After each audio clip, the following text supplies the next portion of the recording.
Wow, you're actually driving this thing home?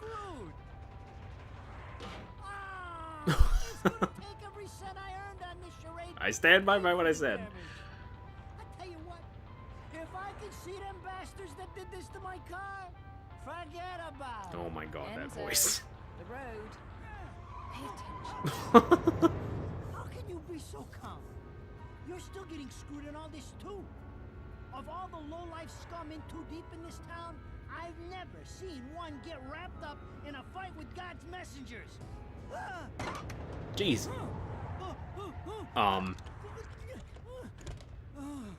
Oh, phew. That's totally how it works. Just pop it back in. End up in the afterlife? That's not going to be pretty. I can't help it if I like the little outfits. The toys are nice. Jesus Christ. Every single line in this game. All of it! All you can remember is that you're a witch. But now, you're stuck because you gotta sacrifice our Halo-wearing friends every day or they'll drag your ass back down to hell. I don't know. I don't know how you could honestly hate this though. It's so blatantly self-aware of itself. Really getting screwed. It revels in it. You wouldn't be my first choice. I see to the funeral. You And it has good gameplay to boot, so that I helps. asked for. That was our deal. Come on now. Look at my poor car. I'm working for free after this. At least let me get a drink at Rodin's before you start drilling me. The info I got is good.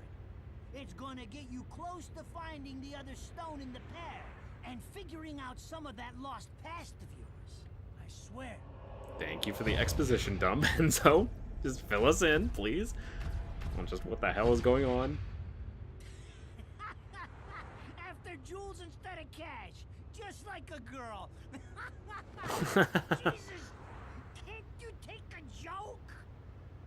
Enzo, someone's given you a present. Too bad. I can't stand bugs.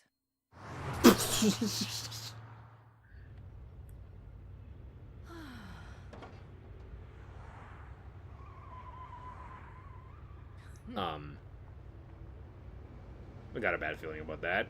Huh? What the fuck? What the? Okay, that says it perfectly.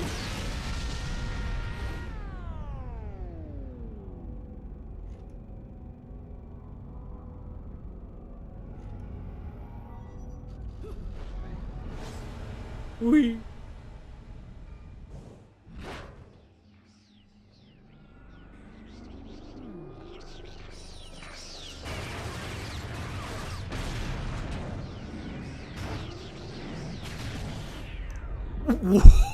What?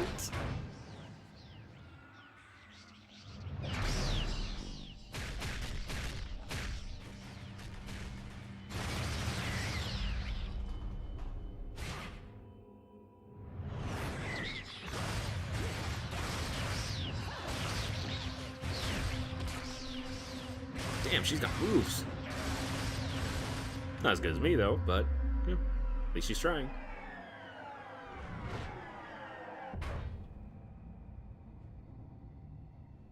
You? What's the matter, Bayonetta? All that sleeping made you soft.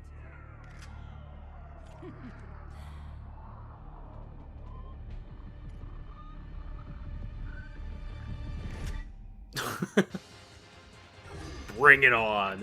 Okay, so this is your second big fight of the game. Well, I guess it's your third big fight of the game, and this is actually where it'll teach us another. What is going on right now? This is actually where it'll teach us another main mechanic that we're gonna actually have to be paying attention of, which is torture attacks. So, essentially, at the top of the screen you have a magic meter. It's right below your health bar. It fills up with those purple spheres. And essentially, all that magic meter is when the meter is full, you can basically do an insta-kill move on any enemy. It might not be an insta-kill in every regard, but I'm pretty sure in most regards, it just straight up just kills the enemy in a very over-the-top fashion, obviously, including some button mashing. And yeah, you can just fill up the magic meter just by damaging any enemies and whatnot. And basically we have to do 3 torture attacks before this timer runs out, or we lose. So let's try and do that quickly.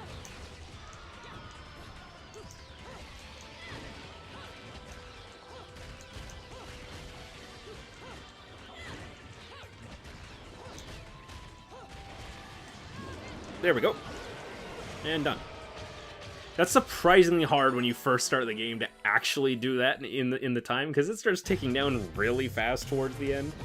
But hey, we got pure platinum, and that's something that you're probably not going to be seeing very often. Oh my god!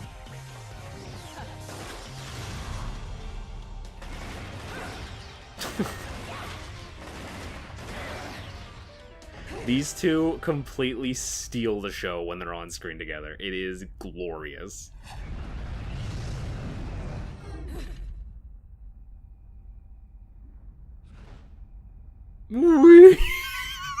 just flying without wings. Why the hell not?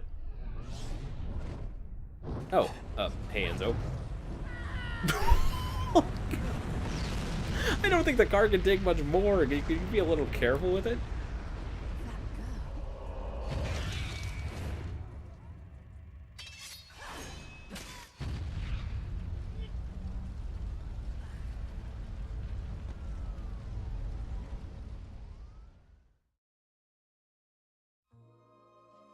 Ooh, nice place.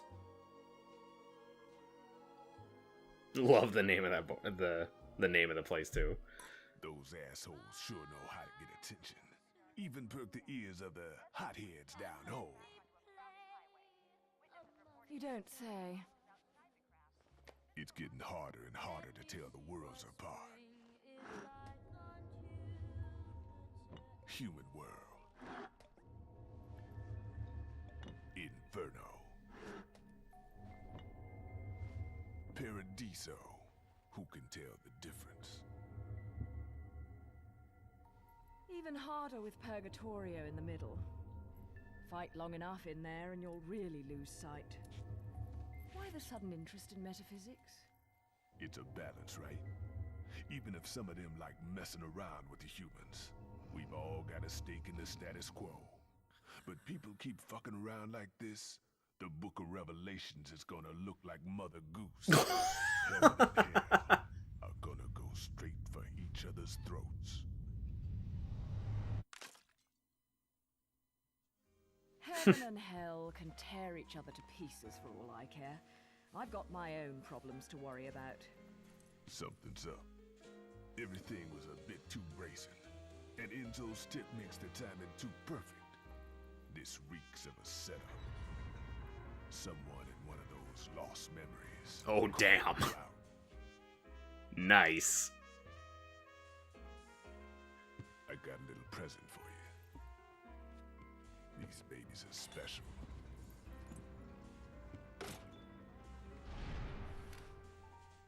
Built from an alloy the devil himself would kill to get his hands on. Don't break these, because they're one of a kind. Ooh.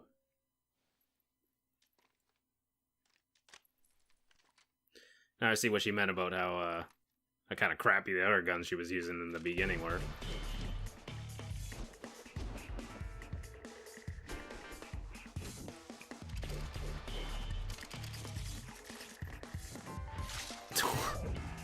Jesus Christ.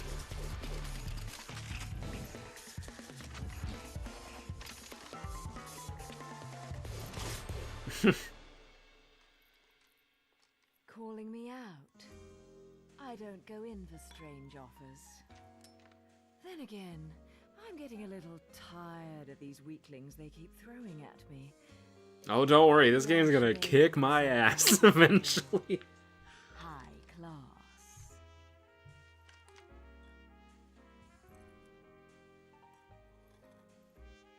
Pounding them down tonight, baby.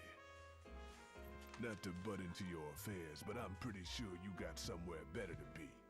The guys you're up against aren't the type to wait for you to finish a round. I hate it when she does that. Enzo, Her drinks are going on your tab, buddy. Oh god, nothing is coming out Enzo today. Deadbeat motherfucker. Ouch! Kind of feel bad for Enzo. Kinda. Hey, and that is the vestibule done. Yeah, chapters are long in this game. Holy crap, we got a platinum. Oh my god. I don't know what to say. I want to thank my family. I want to thank my friends. Just like, I can't believe you've given me this honor. Thank you so much. That's the last time you're going to see that trophy, I guarantee it. Okay, so after every main chapter, you get a little mini game called Angel Attack, and blah blah blah blah blah. This is essentially just a way to get a couple of extra, a couple of extra what do I call it? Halos, like spending currency, or you can get additional items. The main thing you're going to be wanting to aim for is those flying guys in the background. Once you get like 2 headshots, I think, one of those guys will fly by and you can actually shoot him. And then you can exchange points for halos. And this store, honestly, is kind of a jip, because I honestly don't see the point of spending it on this kind of stuff. Because, for instance, one point is 100 halos. So for 46 points, you get 4,600 halos. This red hotshot, for instance, is costs 5,000 halos to buy. So it actually costs more points to buy than halos.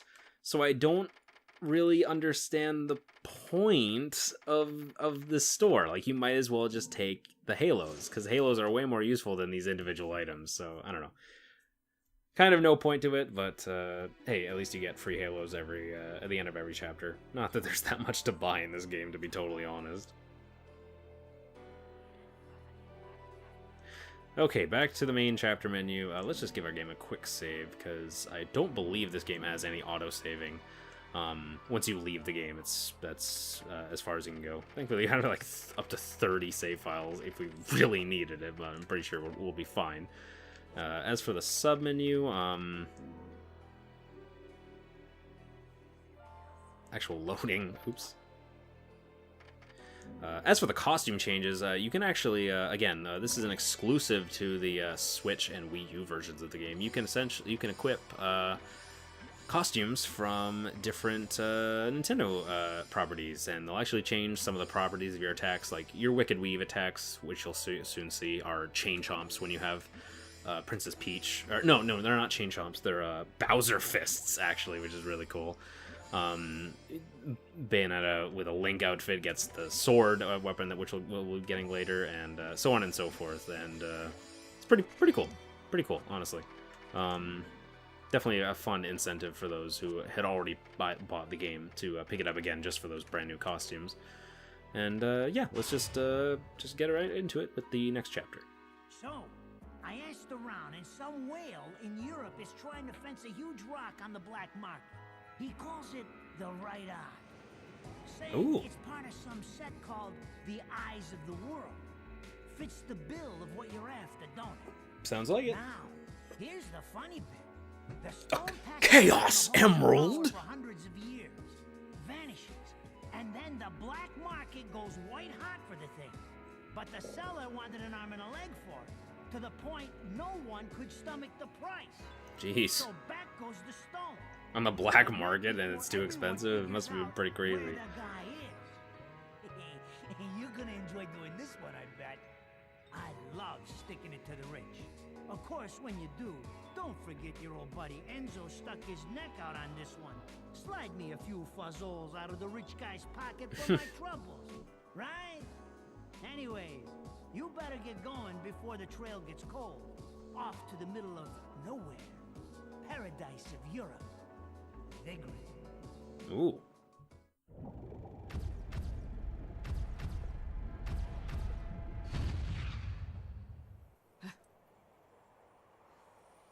Welcome to Vigrid, our final stop.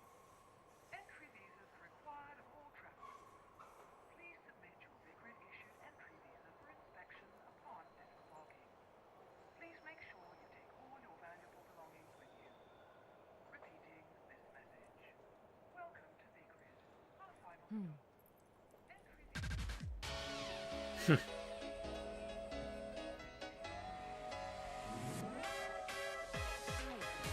Damn, it only took almost an hour, but we finally have our intro sequence. What is this, Kingdom Hearts 2?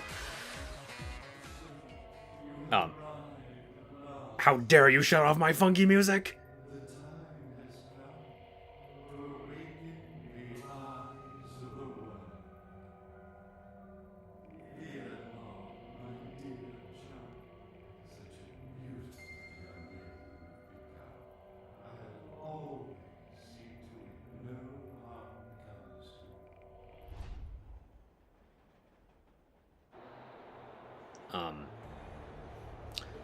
Okay then.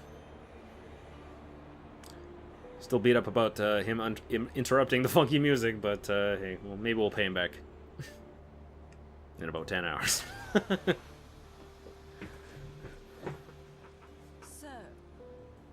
this is supposed to be paradise?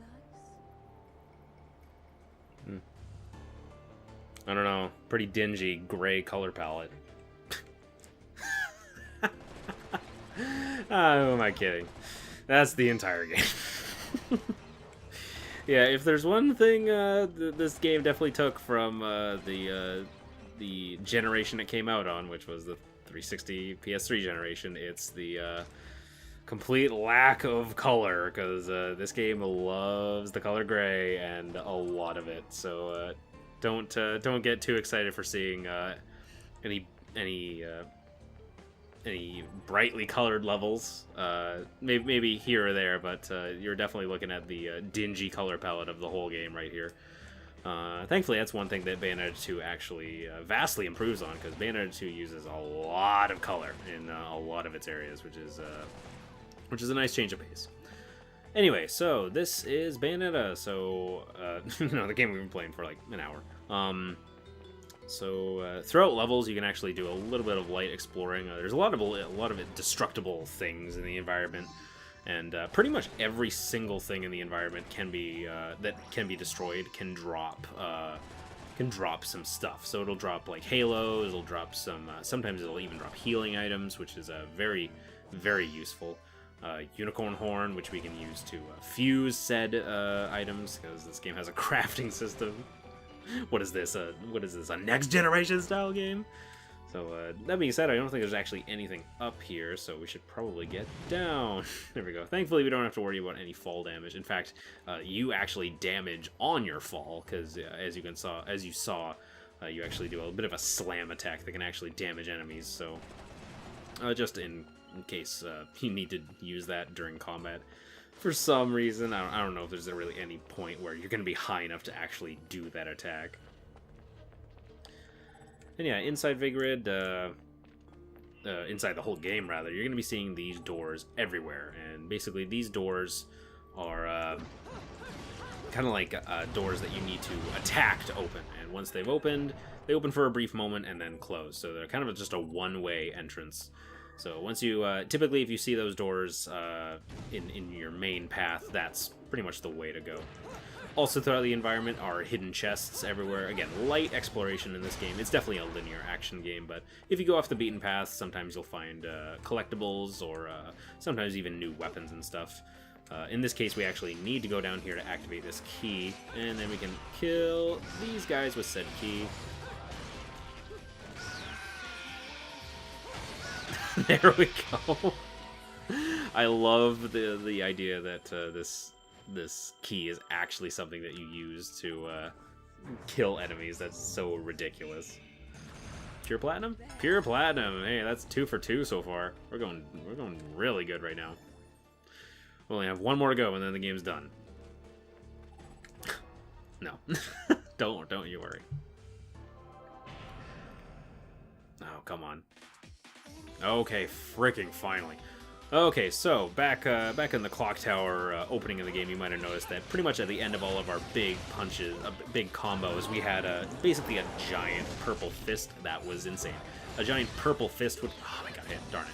A giant purple fist would come out at the end of all of our big combos, and that is a wicked weave. So yeah, essentially, a lot of the end of these combos, you can actually cause a Wicked Weave to pop up, and it's just a hugely damaging attack. As you can see, they also have quite a bit of range. You don't need to be standing right next to enemies for Wicked Weaves to be able to hit them, because sometimes Wicked Weaves will straight up teleport to where the enemies are and attack them.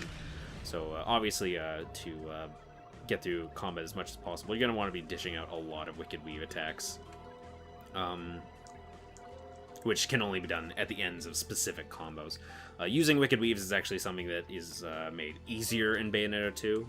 In fact, overall you're much more powerful in Bayonetta 2 than you are in Bayonetta 1, but that's neither here nor there.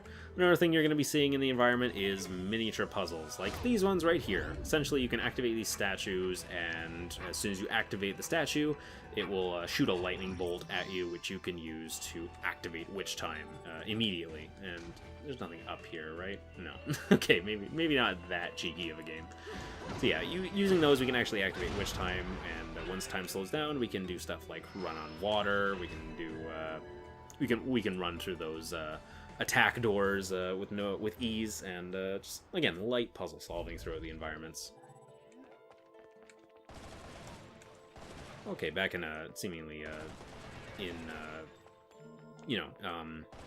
pedestrian area of Vigrid.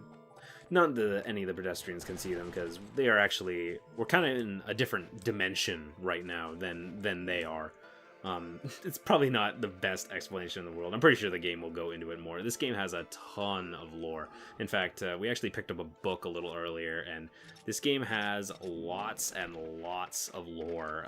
If you wanted to, we're going to be picking up so much of it. I'm not going to be looking at any of it, but in case you, including like a bestiary and stuff, where you can see all the different enemy types, the amount of extra text you can find is absolutely insane. So if you're into that, then this game is great for you. In fact, most Platinum games typically have a lot of that kind of extra light reading, if you wanted.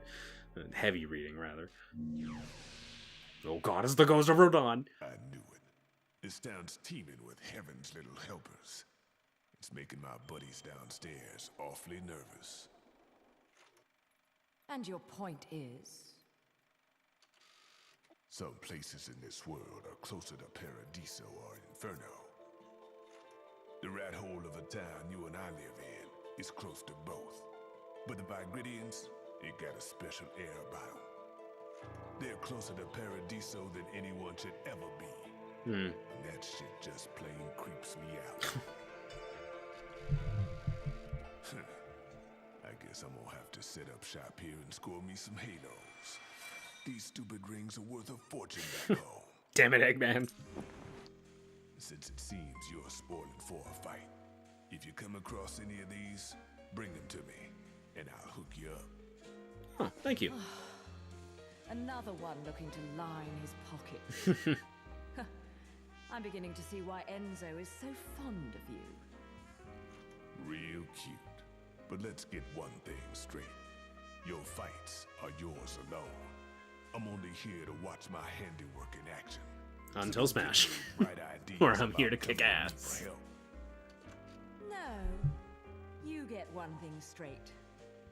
I'm not the slightest bit interested in the fact that you made these guns. If you get in my way, I will... How do the Americans put it? Oh no. Oh yes. Bust a cap in your ass. Holy shit. Right on, baby. Right on. Oh my god. Nice cackle.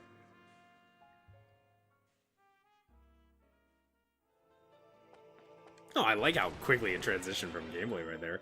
Or from cutscene to gameplay. So one thing you've probably noticed, by the way, is this game actually has several different kinds of cutscenes. You'll have the full-blown animated ones, and you'll also have slideshow ones, like the one you just saw. And to be totally honest, especially when I first started playing the game, I really wasn't a fan of the slideshow cutscenes, because it just felt cheap to me. And it's true, those slideshow cutscenes definitely don't take nearly as much time or budget to actually create. But I don't know. Once you play the game enough, it grows on you a little bit, at least in my opinion.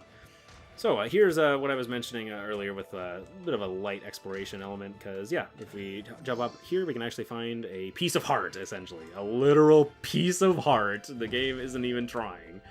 I believe we need 3 of those to actually raise our health, and we want those. We really, really, really want those, because our health bar is flippin' tiny right now. Later in the game, we're going to be getting obliterated by everything, so we really, really want as much health upgrades as humanly possible, just because that would make life a whole hell of a lot easier. So, speaking of the devil, here's another one. So these chests all over the environment, you're gonna have to break open, and the best way to do that is with a Wicked Weave attack. And pro tip right now, the best Wicked Weave attack you can do is basically light punch, or punch, kick, punch, and that'll just a 3-hit combo, and that'll give you a Wicked Weave attack. So if you really need to use Wicked Weave attacks, then that one is probably the quickest one you can actually use. It doesn't require like a hugely long combo to do so, at least. So for breaking open chests, that's the way to go.